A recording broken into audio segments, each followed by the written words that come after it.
Gusto ko talagang maunawaan mo ito. Bakit? Kaya mahirap para sa maraming tao na gamutin ang kanilang tiyan at madaling bumalik dahil ang tiyan ay isang pinakaaktibong bahagi ng katawan.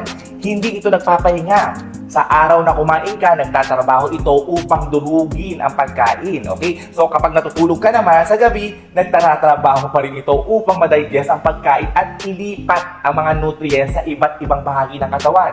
Dahil sa natatanging feature na ito, mas maikli ang panahon ng paggamot ng tiyan. So kinakailangan itong 3 hanggang 6 na buwan upang maghilom.